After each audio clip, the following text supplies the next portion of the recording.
Ladies and gentlemen, independent Americans around the country and around the world. This is a very stressful, strenuous, crazy time. And there's one guest that's helped us break down complicated and dynamic and stressful moments better than just about anybody. So as we get deeper into the world on fire, as we get around Veterans Day, I thought of no finer guest to bring back to the show than a returning champion. The great and powerful Sebastian Junger is back on Independent Americans. Welcome back, sir. Thank you very much. I'm very glad to be here. The last time you were here was 11 months ago. A lot has changed, man. Yeah. But it's good to see you. Let me start with the question I ask everybody. Where are you and how are you? I'm good. I'm in the Lower East Side of Manhattan, where I live with my wife and children, and I'm 61 years old and apparently pretty healthy. You look healthy. I mean, can I ask you, like, what do you do to stay in shape? Because I think it's like we all need to tips now when we navigate times like this and juggling family and also winter coming in most of the country. What do you do to keep yourself looking like a former professional athlete at age 61? I I'm a lifelong runner. I was a good runner in high school and college, and then about 10 years ago, I started boxing, and I spar around a little bit. I train hard, whatever. I don't put a huge amount of time into it. I never lift weights. Boxing sort of takes care of that. And I get out into the woods and hike and backpack as much as I can. We live in New York, but I spent a lot of time in the woods in my life, and I really miss it. So we try to get out there as much as we can. Yeah, it's so important. I just had a parent teacher conference where we're dealing with my son and frankly, like some physicality issues. And I had a kind of spirited discussion with his teacher about the fact that they're locked in a box all day. Yeah, And she said, "Well, their playground is great." And I said, "Yeah, but it has no sunshine. It's yeah. it's a stone box and it looks like a prison yard." And I feel like a lot of us feel a little restricted right now, and there's nothing that brings it that deal helps me deal with it better than nature, right? Yeah, I feel like this society, for all of its incredible merits and accomplishments and really stunning achievements, um, people forget that children are little animals, Yeah. right? And they have all the physicality of little animals. And they forget that. And you think, oh, well, we're humans and we can sit at a desk and concentrate for hours at a time. I mean, yeah, we're adaptive and we can do it, but children struggle to do it. And boys are even worse at it than girls are. And so, for I think some pretty intrinsic biological reasons. And so I just think when we forget that we look at child behavior as sort of misbehavior when in fact they're acting like the animals that they are, and society has to figure out a way to work with that gracefully. You put it so well, man. That's why I love talking to you because sometimes when I drop my boys off at New York City public schools, I feel like I'm putting an animal in a cage. Yeah, totally. You are. I mean, but there's something to learn in the cage, but it is a cage. Like, let's not kid ourselves. That is. I think that's really profound. I don't know if you've seen Richard Reeves's writing or work on this, exploration of masculinity in America, but it's something you've talked a lot about. I mean, I want to get into Ukraine with you and a couple of other issues, but I want to stay on this if I can because I Yeah. think you're so insightful. I mean, what do you think about the American education system now that you're a parent? You're a man of letters. You're a world renowned writer. You have taken unconventional paths, but if you could go back and redesign or think about the American education system in particular, what are your thoughts? God, well, I think it's hard. It's no one thing, and it's hard to say something um, accurate about all of it. But I mean, my experience with it is public school in New York City, and you know I think they do a really good job. Like they're taking kids with a whole range of um, backgrounds and preparation and family history and cultural differences, and giving them and teaching them all basic skills for living in our society, reading, arithmetic, all that stuff. I mean, it's kind of amazing that they do it, and they can accommodate the kids that are excelling and the kids that are lagging, and like keep them physically safe. Like, it's sort of amazing that it's done, right? Like, but I think there's tragically poor outcomes in poor neighborhoods with some schools that just lead to very, very difficult, painful, and often unsuccessful lives for those kids as they grow up. Like, and education is a predictor of all kinds of things, and poor neighborhood, education and income and wealth and all that stuff, they're all connected. And I mean, you go to the schools in the really sort of really high, hardcore, low income, high crime urban neighborhoods, the outcomes suck for those kids, and it's not their fault.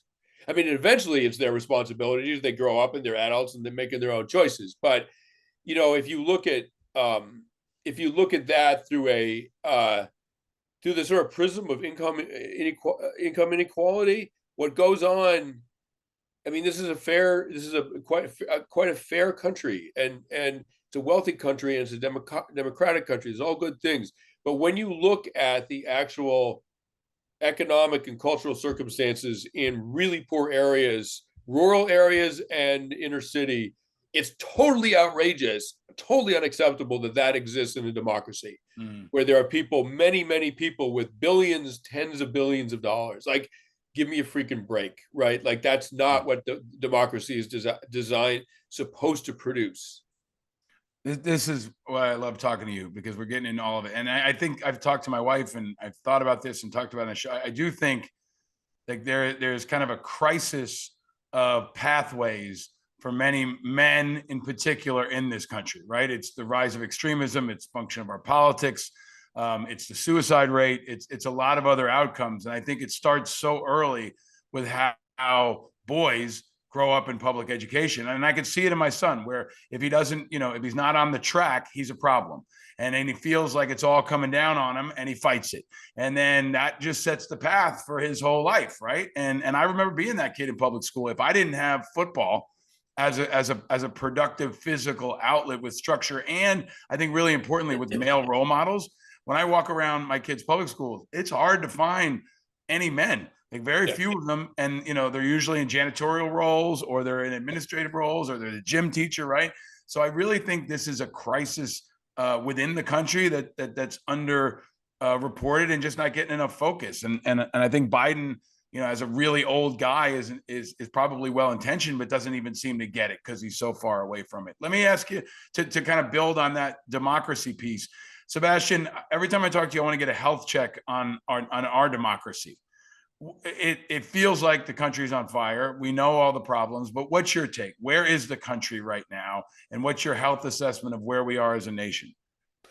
All right. So I'm just going to start by saying I'm a registered independent. I tend to vote Democratic. I'm liberal minded. I grew up in a liberal family, liberal part of the country. And I am often deeply enraged by the left wing for its elitism and its stupidity, right? And I'm deeply alarmed by the right wing for its what seems to be growing disregard for democratic society. I mean, they seem to be saying, look, if we lose, then we're going to take our ball and go home. We're not going to play the game, right? And that's not how a democracy works. And the authoritarians, I feel like the left wing, they're damaging the country by being elitist and not speaking to the concerns of ordinary people, of middle class and working class people. Like, they just don't seem to give a shit, right? And they come up with like I won't get into that now. The right wing isn't damaging the country. They're threatening to destroy it. They're threatening to destroy the fabric of democracy. And they're doing it. They have a few bad actors that seem to be just straight up autocrats. Like, let's hang the general for not shooting the demonstrators, right? I mean, things that only fascists say, right? And I'll respect the election results if I win. Right. lock up my political opponent. Those are things that are said in fascist countries. My father grew up fleeing fascism in Europe. He was a refugee from 3 different countries, 3 different wars before coming to this haven of democracy in the United States. So all that said, like right now, what's collapsing for me is the Republican Party as a political entity. It is lapsing into something that is fundamentally tribal and self-concerned and self-dealing, and that terrifies me. The democracy itself seems to be standing up to surviving and standing up to that fairly well. Like in election after election, Republicans, who by all rights maybe should be sweeping things, keep failing. Right? I mean, just last night, like in battleground states in Ohio, abortion, and we've all read the morning news. So what I would say, and there are 4 court cases against Donald Trump, who I'm sorry, like straight up wannabe dictator. I mean, I'm entirely sympathetic to the Republican way of thinking. I'm not sympathetic to someone who wants a kind of dictatorial level of power over a country. But all that shit is going down, I think. And so I think the democracy has been enormously stressed, but I'm actually amazed how it's the sort of democratic antibodies are sort of fighting this off, and I think it's going to win. That's the last line is the one that I think is most interesting to me. I don't know, is it going to win, right? And your conclusion or your prediction that it will win, I think, is encouraging. But it's also grounded in so much insight. I mean, there's so much focus on this election today, and I think that's important. And obviously, I think there were undercurrent stories like marijuana winning in Ohio, and there being a Democrat in Kentucky at the governor's mansion now, and the abortion piece in Ohio. I think the bigger story is that most Americans didn't vote. Like nobody fucking cared. Like, yeah, the news watchers care. I'm going to go on cable news. You're going to talk to interviews. But I think most Americans forgot it was election day and didn't even vote. I don't know what the turnout numbers were, but when I went to vote next door, I was the only guy in the whole gym. And I'm in New York City. Okay. Like nobody was voting. And I went on an off hour, but still, I think there's a bigger issue where independents and unaffiliated are not voting. Huge swaths of the American public are checking out. And I also feel like, and you've been really thoughtful about this, there's kind of a numbing going on. And I wonder if you can talk about that. I mean, Israel is carnage. Gaza is carnage. Ukraine is carnage. Our politics is carnage. And I think a lot of people are just shutting it off. I think they're tired, and I think they're going to sports and they're going to other stuff and they're drinking but they're disconnecting in ways. Yeah, a lot of people are getting involved, but I think a lot of everyday people are just saying, fuck it, I had enough. What's your read on that? Because you've got a good understanding of the working class in this country and people who aren't, everyday political addicts. Yeah. Well, it may be that if, correct me if I'm wrong, but it seems like New York, there wasn't a super crucial vote happening about anything. I think in Ohio, you might have found lots of people in the gymnasium, right? Sure. And I think in 2024, I mean, that's a high stakes election. I think it'll bring out a lot of people. So yeah, it would have been great in New York if the gymnasium had been full of like good New York citizens voting, right. Whatever. But people are busy. They got lives to lead, and it's like they got kids, they're single moms, dad, whatever. Like I kind of get it. But when the stakes are really high, turnout is often quite quite decent. And I just remember photographs from what election was it? I can't remember. Maybe 2020. I mean, lines of people, hundreds of people long, standing in the heat in Georgia. I think it was. Yeah. Right. Forbidden to even give them water for some reason. Yeah. Standing in the heat to vote. So that's also our country. So, I would take heart that when the stakes, when the chips are down, or whatever the expression is, when the stakes are high, when the chips are down, like that people do come out. And so I'm sorry, the other part of your question just. No, I think you got to it. I think that's it, man. I mean, I think you I really consider you a conscience for America. That's why I love having you on the show. Why I love our conversations. Why I read everything that you write. And I got to ask you to turn that lens over. I want to get to Ukraine because I think, and maybe we'll start with Ukraine because no one else does, right? Like I feel like the bottom's dropping out. The $60 billion that Biden is requesting is not going to go through, most likely. You've got a Speaker of the House now who won't support Ukraine. The attention is waning. As an advocate for Ukraine, I'm working on nonprofit projects for Ukraine. I don't get my calls back like I used to, right? Like Yeah. people are not interested in Ukraine anymore. And I worry this is the downward slide, right? I mean, the Democrats could win next year. They could pull it back and Biden could double down on the funding. But a year is a long time for Zelensky right now Yeah. when a stalemate is a victory for Putin, and I think he continues to align forces with Iran and others. But what's your take on Ukraine specifically, as someone who's been very focused on it? Well, I think they've done. I mean, obviously, they've done amazingly well. And I remember early, very, very, the first week of the war, people saying, "Oh my God, they're going to take Kyiv in a couple of weeks," and I was like, I'm not sure. Like, I'm not sure they're going to, and they didn't. And in my book Freedom, I write about how successful smaller, highly motivated groups can be when they're fighting, quote, the empire, right? Right. I mean, look, the Taliban didn't have an air force, they didn't have artillery.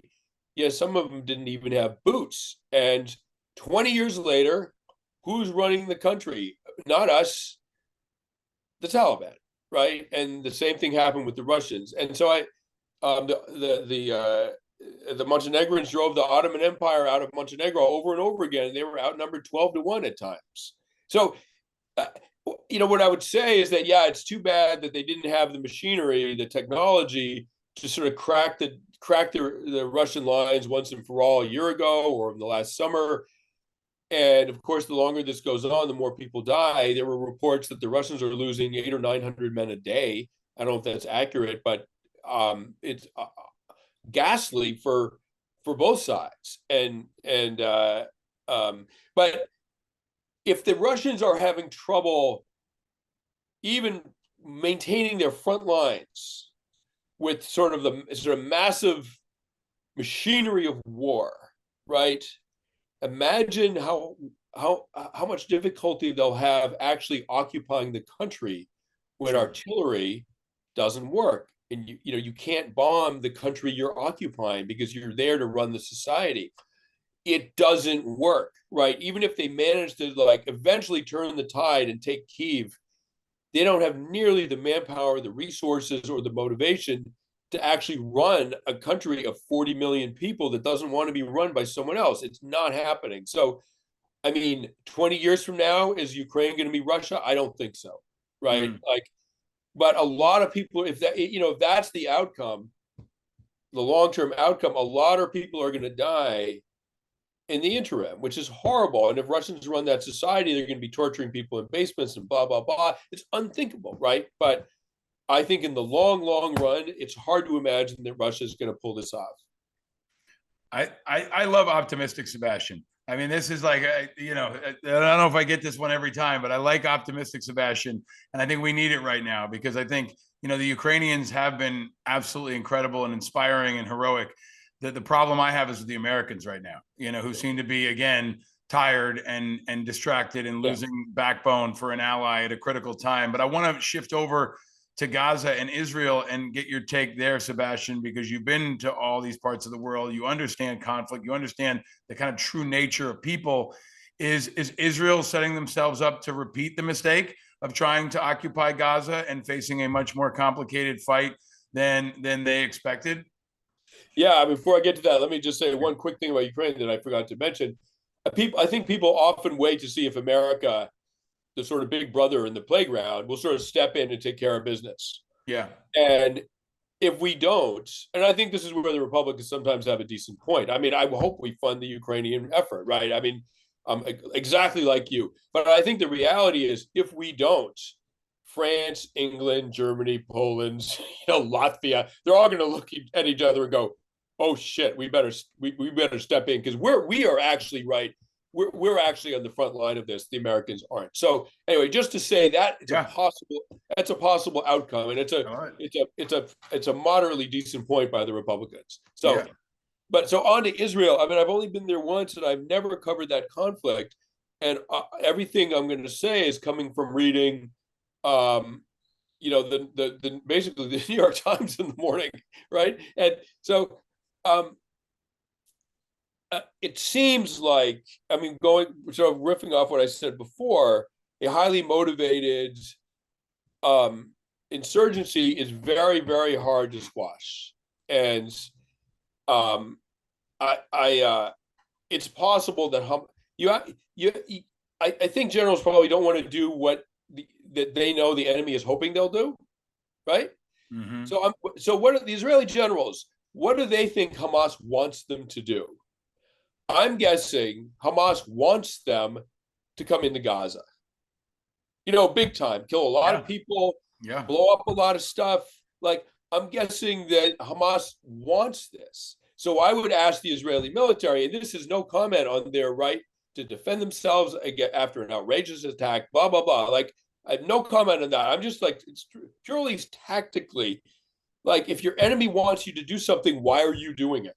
Mm-hmm. Like, what, like, they seem to be their whole attack seemed to be designed to trigger this response. So why are you giving them the thing that, like, their hope? Clearly, they think they can win this fight. So why are you doing it that way? And what the thing I don't understand, I mean, those attacks were so outrageous. After 9/11, another outrageous, horrible attack. Iran had a moment of silence in its soccer stadium for the American victims of 9/11. Iran, right? So, the Israelis, the one thing the world sympathy was with them for a while, right? It was with them when we found out about 40 babies being killed in the daycare center. Good God, right? Like, 300 kids being machine gunned in a music festival, like ISIS level horror, right? And so I'm sure even moderate Palestinians were like, good God, that's horrific, right? So that's the kind of thing that in the long run will win wars. Yep. When you have the world behind you like that. And I get it. The Hamas is putting their headquarters in refugee camps or whatever, like standard guerrilla tactics. I get it. Like, but just think in the long run, like, do you want to turn the whole world against you and fracture all those alliances just to kill that Hamas leader? It may be, I'm not, no comment on their right to defend themselves. It may just be, tactically speaking, a shitty choice. I think this is such a smart take, and it's similar to mine because, look, I mean, Israel has a right to and an obligation to defend themselves. How they do it is the key, and if they get sucked into what Hamas wants, and they got these people, like we saw it after 9/11, make the place a parking lot, right? Like, that there's that attitude, and you can take that attitude, but it's not very strategic, and it's probably, history doesn't support it as a good outcome. And I think they've come in too heavy, and they're making the mistake that we did. I mean, we had the world on our side, and then we invaded Iraq, and we lost it, and we created more enemies than we could kill. And I think that's the situation that Israel is going to find themselves in part because maybe they don't have the internal political integrity and clarity with Netanyahu and with the division. And I'll ask you to finish, Sebastian, maybe pivoting back to the U.S. on that point. It's Veterans Day this week. You've been an incredible advocate for us. I think one of the most incredible. You're doing the Veterans Town Halls now, which are really powerful. But it also, feels like Veterans Day is the past now. Last year, it kind of felt like it. Now I feel like this is the first year where we're not even like number 10 on the priority list. I see that in funding for veterans charities, and it's understandable, right? It's been over 20 years. Maybe we're even fortunate as a veterans community. There hasn't been another protracted war involving us, because then we would really be in the rear view. But with Israel and Ukraine and so many other factors, veterans issues are not hot anymore. And I even proposed, and I'll put it in the show and in an op-ed I've got running, combining Veterans Day and Election Day, to kind of give up our national holiday of Veterans Day so Election Day can be a national holiday, and kind of give them both more meaning and connection. But I just would ask, all that being said, Sebastian, What's your read on America right now, where we've got these fights in the streets of people pulling down posters and kids, fighting on campuses? It feels like this is maybe the big one to really rip America apart outside of a race war. I mean, what could be worse than what we've got right now? Can you talk about your assessment on the fighting in America as we enter Veterans Day, which is supposed to be a time of unity and hope? Yeah, I mean, I feel like what the Republicans seem to have initiated at the sort of national level and the core of their politics is really a kind of like tribalist mentality that um doesn't see a sort of collective good for everybody. It sees everything in a zero sum sort of like power dynamic with the Democrats. Like if they win, we lose, and like Yeah. the concept of the country doesn't seem foremost, right? And the left wing is just as bad in their own particular issues, except left wing extremist politics don't dominate the That's sort right. of Democratic Party, That's right? right. Right wing extremist politics do they do sort of trump Republican politics. They do define them, right? So I, the I feel like that extremism, that sort of tribal identity, where you insist on an outrageous position, not because it works or not because it's fair or right or honorable, but because it allows you to define who your tribe is. Right. And that's like tribe's great if you don't have to work with other people, right? If you're Right. in a tribe of 50 people in the Kalahari Desert, right? Like you're great. You don't have to get along with anybody else. You're Right. doing your Right. Right. But Right. in a modern democracy of almost 400 million, that tribal identity, unless it encompasses the entire nation, is tremendously dangerous to the unity of the whole. And so that, like, where is this headed? I don't know. 2024. I mean, I'm guessing Trump is going to be convicted of something. I'm just going to take a guess. I think Trump is probably going to wind up in prison at some point, right? And so what that does to the national psyche, I have no idea, but I think that's probably where it's headed. Mm. Inshallah, right? Yeah, yeah, um, yeah, I mean, I think you make an important point because there are extremists on the left and right, but Ilhan Omar is not the Speaker of the House, and right. Mike Johnson is pretty much as extreme as she is, and he's the Speaker of the House. So Yeah, this is a time when I think independent voices like yours are so important. Trusted, authentic voices like, and I've said this a lot. I want to reiterate it. Leadership's important. People who can help America make sense of this moment, and your work always does that. Your voice does that. I want to have you on as often as I can, Sebastian, to just break down the world because I think people need your voice to help guide us through it. Before I let you go, can you tell us the update on what you've got coming next with the new book? You have timing and what folks should look forward to. yeah. So my new book is about when I almost died 3 years ago. I had an undiagnosed aneurysm, a ballooning of the artery, my pancreatic artery in my abdomen. It was an unknown law. I mean, it's an artery that no one has any reason to think about. And it had this weak spot and it ballooned and it ruptured. And I lost 2/3 of my blood into my abdomen and I almost died. I mean, I came really close to dying. I needed 10 units. And as I was on the way out, as I was dying, my dead father appeared above me to welcome me. And I'm an atheist, I'm a rationalist, I'm not religious. I would say I'm an anti-mystic, right? I'm not even just non-mystic. I'm anti-mystic. I hate that shit, right? And there he was, right? And I've struggled to explain it ever since. And I wrote a book called In My Time of Dying, How I Came Face to Face with the Idea of an Afterlife. And it doesn't claim, my book doesn't claim there's an afterlife, but it just discusses like the what might happen when we die, because no, it's the ultimate mystery. It's the great mystery, right? Mm. And so that comes out on May 21st with Simon and Schuster. I'm very excited about it. I'm doing the copy edits right now, and Excellent. yeah. Another reason to be optimistic about Sebastian is because he's got new work coming, and optimistic Sebastian is what America needs right now. And Sebastian talking about the afterlife, I am all in. You told that story really profoundly and in detail last time you were on the show. I encourage folks to go back and check out the previous episodes. Man, I'm just grateful for you, for your friendship, for your thoughtfulness, for your reasonableness, for your heart, for your muscle, all of the Sebastian that you are, man. I continue to be honored by our friendship and grateful for all you do, man. All the best to you and the family. I can't wait for the new book. I hope you have a great Veterans Day, because I know you'll be out there. And thanks for all you do, man. Stay vigilant.